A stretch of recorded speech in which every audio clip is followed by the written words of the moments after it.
There. Hi. Good night. Good evening. It's just after 6 p.m. here where I am, and I hope you're well. It is Odessa, Womb Wellness Mentor, and I wanted to come here this evening and to just talk with you a little bit more about things that are near and dear to my heart and things that I believe would be of interest to you. So today I wanted to talk about why you need to know your cycle and not the app, right? Today's talk is about why you need to know your cycle and not the app. And so, for those of you who don't know what I do, I help women over the age of 30 prepare their bodies to conceive in the next 12 months, doing a womb cleanse protocol. And I guide them through this 3 phase process to better prepare them to achieve a successful pregnancy.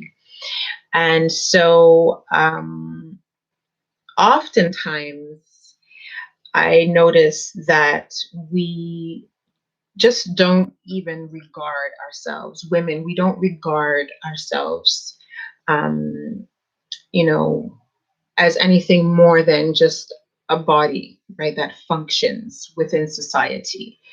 Um, we're taught to rely on other things, on other people to tell us what to do, right? You're placed, within a system of people, within a system of operations, and so if you have to, just do your bodily functions, you do that, right? And anything that is wrong with you, you will usually seek external help for, right? If it bothers you enough. So when we think about women and women's wellness, so when we think about the world in general, right, and how the world in general functions like this, and when we think of women's wellness, and when we think of how women are not aware of their bodies and their functionings and how much of themselves they give away, and how much of their, autonomy or power, they don't feel as though they're able to connect with, this makes me sit and wonder, what about this is important for us to pay attention to, because once again, like, it's too easy to acquire things and gasmos widgets and gizmos gadgets, widgets and gizmos, right? It's easier to accumulate those and use them and put it down and pick up the next thing that will stimulate our senses or occupy our senses, right? And just kind of um, keep us busy. That's pretty much what it does, right? So I remember in the beginning being on this journey of women's wellness and having conversations, starting to open up conversations. And this one woman, I don't even know how, we began communicating, but she sent an email chain. And in the chain, it was like women were just bashing their menstrual cycles, and like, oh my gosh, the pain and the cramps, and I could relate, and but it was like every single person was just like, down on it, and then hard on their bodies, and so I chimed in and I said, there's some really good things that come from, you know, your menstrual cycle, because there are, and I've learned to appreciate it because I had a really bad relationship to it, and you know, you don't have to be so hard on yourself, and they were all kind of like, what is this? What is that about? And And then the woman who sent out the email, she was like, well, you're kind of scaring us. Like, what is this? That you're okay with your cycle, and it's like you can get good things from it. And it's like, well, it's true. And not everything that we're given is bad. Like the experience that your perception is giving you is negative, right? It is negative in terms of the pain that your sensory, you know, experience is responding to, right? Like your physical body, the nerves, your muscles, everything is going back and forth up to your brain and giving you this information. And then, on other levels and other layers, the same thing is going back and forth, right? So when my experience of the menstrual cycle changed, and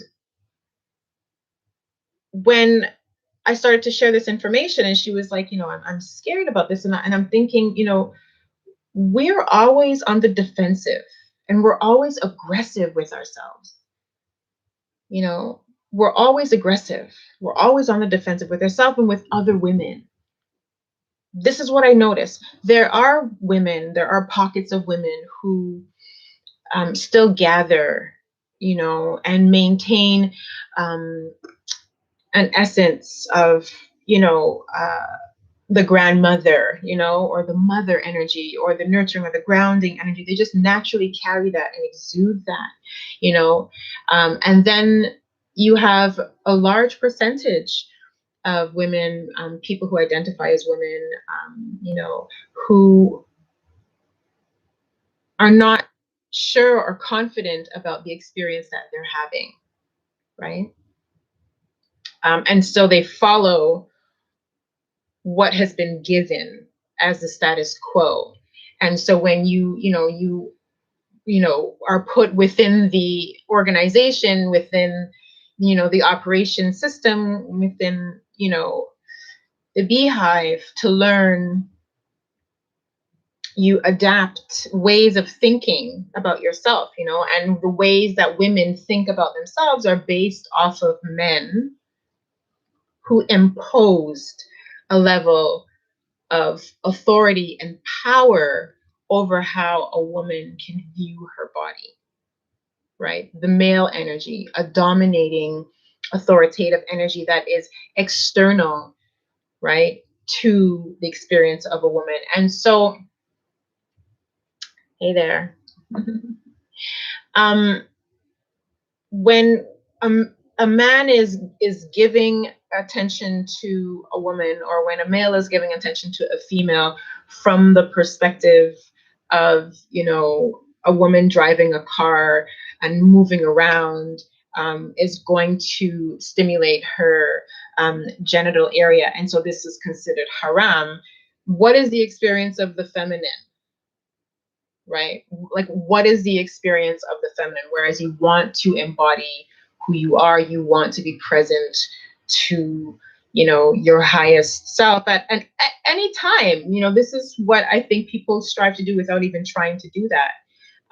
But then, to feel as though you're being, you're being ogled, or you're being watched, and so you have to ogle and watch yourself. How am I? And then externalize that experience, like, is it okay for me to do this? What am I doing? This is happening, and that's just one experience. And like, what about things that are happening in your body, like, and you're coming to people and you're asking them, okay, well, this is happening to me, and this has happened to me, and what can you tell me about it? And so you're going to someone who doesn't have the functions that you have. And I'm not taking away from men who are very empathetic to this work, or people who identify as men, as male, and identify with this work, right? I'm just speaking from a very, experience. Like, I can talk to, a man about birth, right? And he can understand and he can be sympathetic to it. But a woman's experience, someone who has birthed, her experience is going to be different, right? So this is why I need to make sure and clarify where I'm coming from, because we have allies and we appreciate our allies.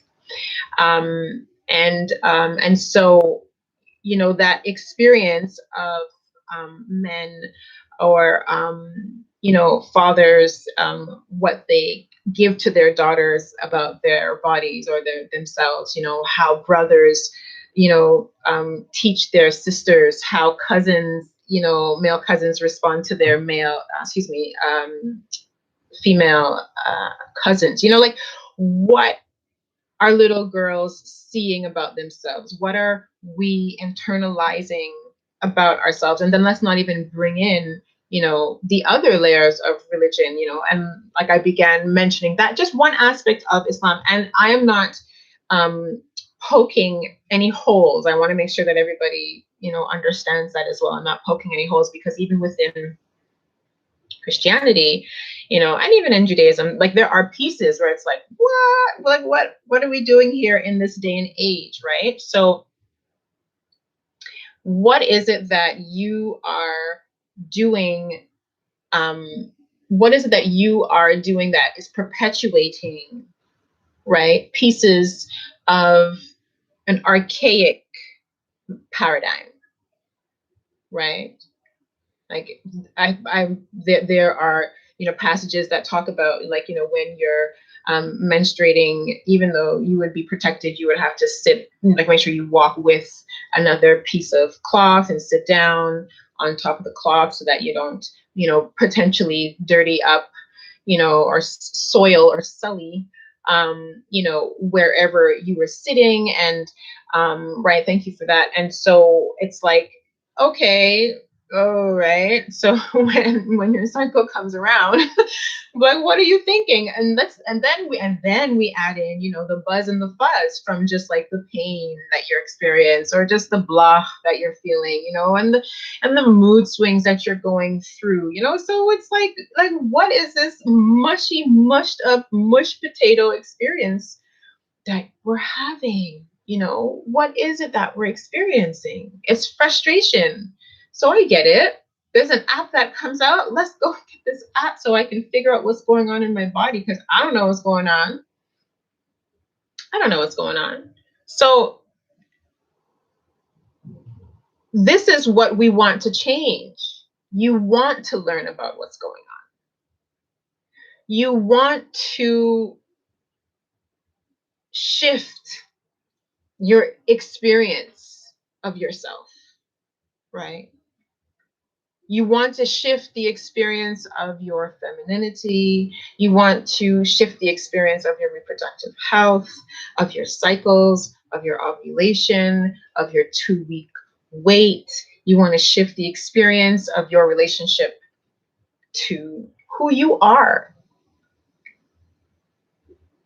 Because once you do that, then it starts to just move things on the outside. It's just the nature of things. With David Suzuki, I'm joking, with Odessa. But you want to start reclaiming that power that belongs to you. That's really what this is. You want to begin shifting that power back into yourself, right? You want to start just, holding firm a different level of beingness, right? Of knowingness within your body as a woman, as someone who is expressing themselves as a womb carrier, as an egg carrier. I'm being very specific here, right? In this existence, right? Also including, thanks, everyone else, but this talk is very, very specific, especially for the times that we're in right now, right? So what thoughts and actions, are you giving away to other people? What thoughts and actions are you responding to that don't belong to you? What's going on in your experience of yourself that doesn't belong to you, right? So what you need to start doing, what or who you need to start becoming, what I think is more of a detective, and a farmer. You know, start to cultivate your own soil, cultivate your fertile soil, cultivate your inner being, your inner light, your mind, cultivate your awareness, cultivate your mind, your body, and your soul, right? Lean back and just start paying attention. You know, you need to be confident in your body. You need to be confident in yourself, in your presence, in what's happening. You know, you need to be familiar with the ticks and the tricks and you know, like the hicks, all the things that are happening. What's going on in your body? Get aware of yourself, you know, become aware of what makes you tick, what, you know, why these things make you tick, what's happening, you know. Yes, I think that having these apps are great, right? But what if you don't have a phone? What if you don't have power or access to these things?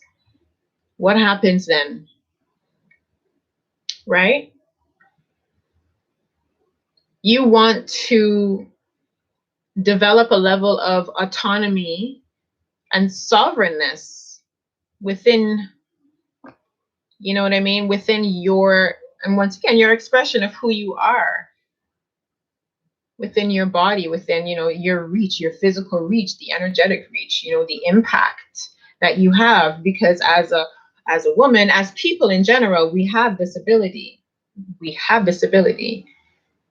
And becoming aware of what's happening to you, you know, what's, you know, your eyes water when, you know, your ears, your nose, your mouth, you know, you sweat when, you know what I mean? Like your belly moves when, you know, like when you move your bowels, this happens when, like we need to be, for this is your body.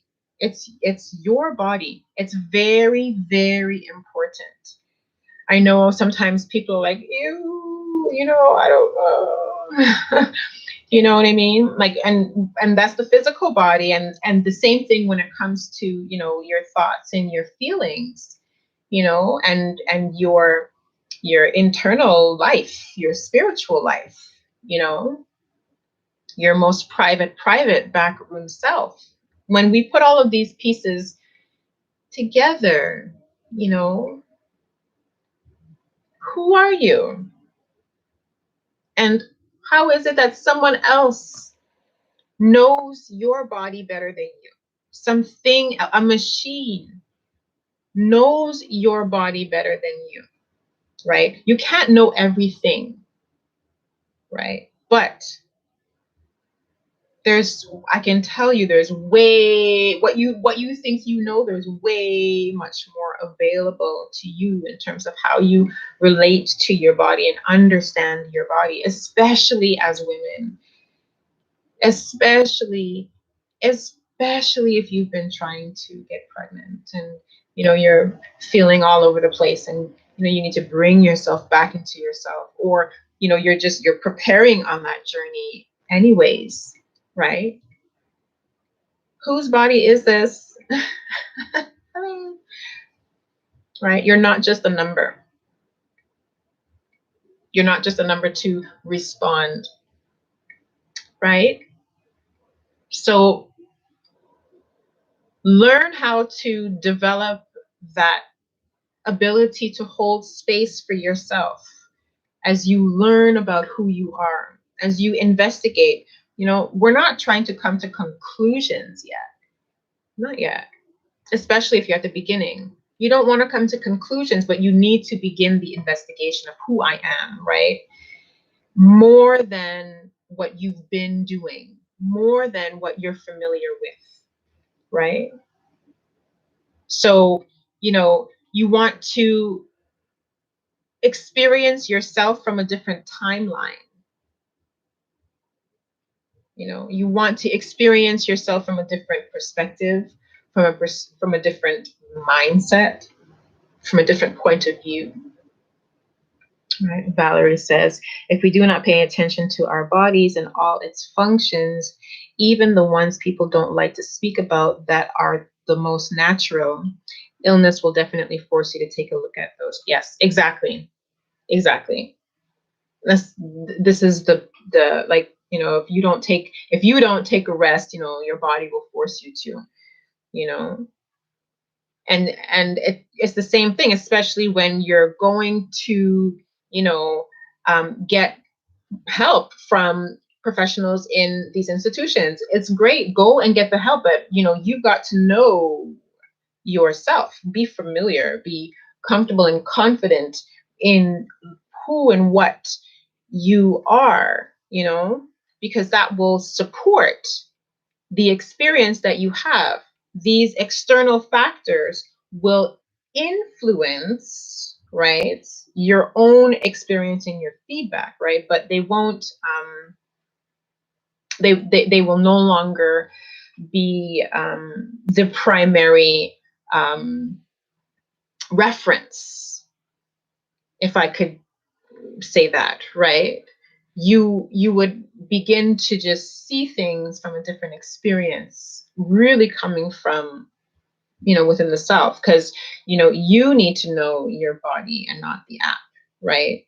Like, you need to know when you're moving from one cycle, one phase to the other. You need to be familiar. Your body will tell you. You will see the signs. You will know what's going on, right? And it just opens up way, way more to you. We live in cycles, we live in patterns. And when we are aware of the cycles and patterns that we live in, that we live with, that we work through, that, we exist because of, when we see this, then our ability to be present to our person and to the people around us is very, very different. Give thanks for that love. Our ability is very, very different, right? There's a new way of experiencing yourself. There's a new way of experiencing your connection to people and to things. It's just very, very different, because you're not coming from a place of, expecting information first from there. This comes up and I respond by giving. No, this comes up and I respond by inspecting, right? Like when I have conversations with women and they're like, well, I let me check my app and I'll let you know when I'm ovulating or when my cycle is going to come. And it's like, okay, no problem. But like, are you able to tell me when it came last month or the month before? And it's like, no, I can't tell you that. Well, you want to get familiar with yourself. It's so imperative. It's so, so, so, so, so imperative. She needs you more than you can ever, ever know. She needs you.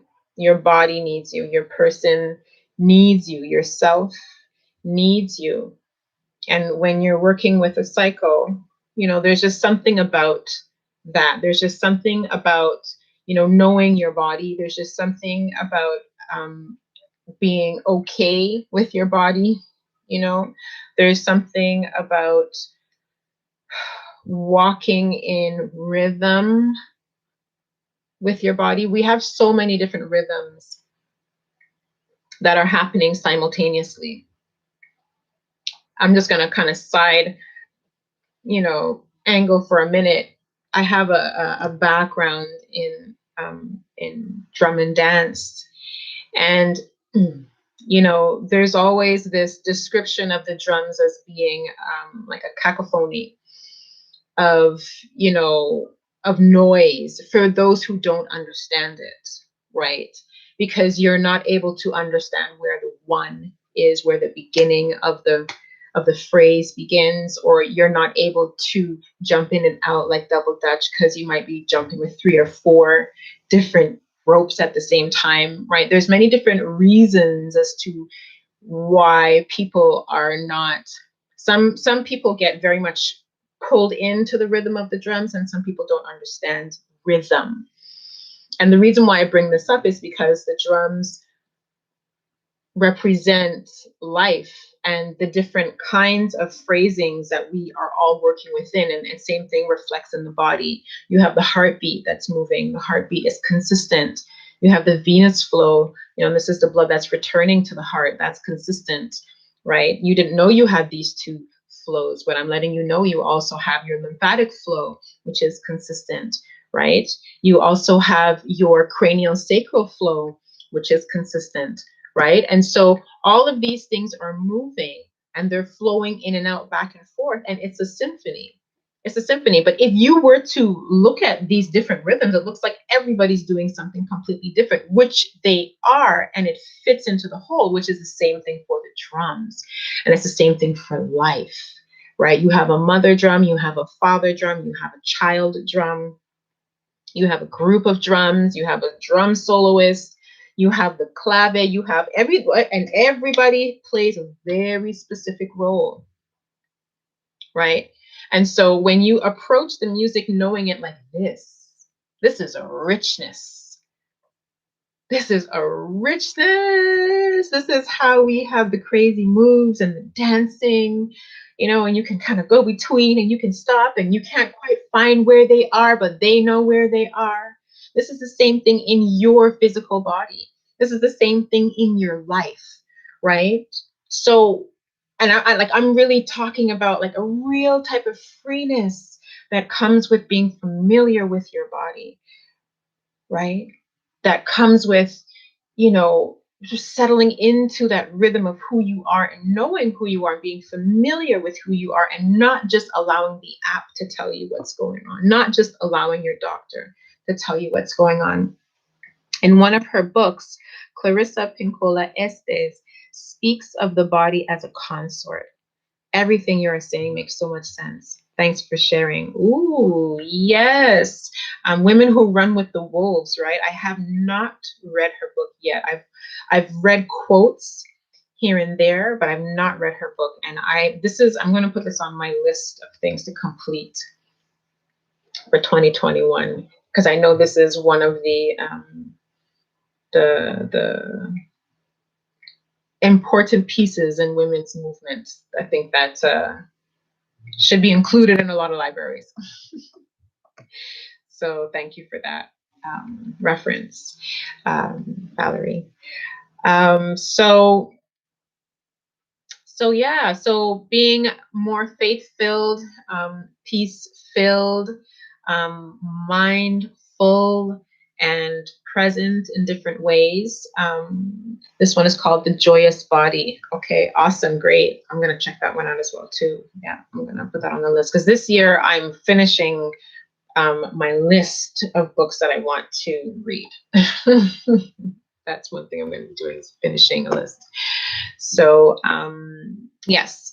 So really stepping into, thanks again for sharing. So really stepping into that co-creative matrix, right? That's kind of where we stand, as women, as being just kind of feeling and being present to yourself, and which puts you in contact to your environment, and to the people around you, and to the things around you in a very, very different way that requires less force, but magnifies more presence, right?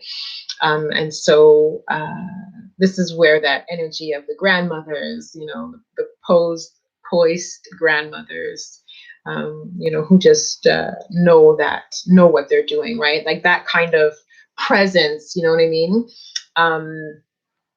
So that's one of the kinds of presence, right? But also just that ability to be confident as well, right? So there's a not need to force, but there's the confidence in who you are and what your body is capable of doing and what is capable of happening, and why it's important for you to know these things, and when you have to discuss anything that is related to your being, you are, within your power when you're conveying your messaging with people. This is so important, and another reason why I say this is because I speak as a melanated woman. I speak as a Black woman who, goes into the medical institutions, life in general. And like, my experience is very different than other people, like what is done to me, what is done in spite of me.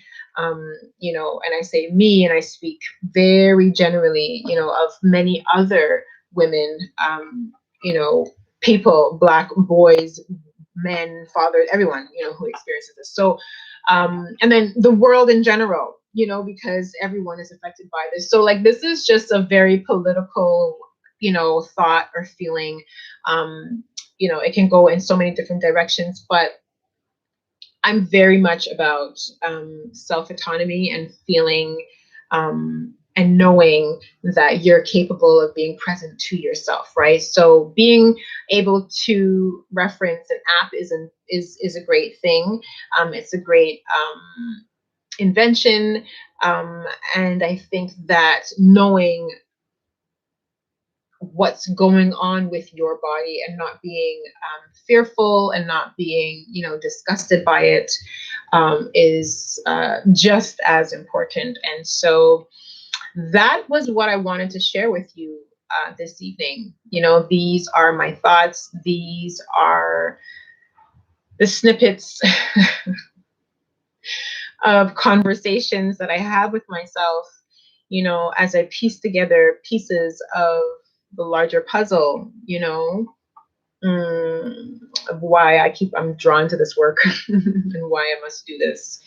And so, yeah, if you are enjoying this broadcast, this live, make sure go ahead and tap like and share with someone. Thank you so much. I appreciate you. And I will just be back soon, and I will be sharing again and again and again. So you all take care, be well, have a good evening, afternoon, morning, wherever you are, whenever you watch this live stream. Be well. Bye-bye.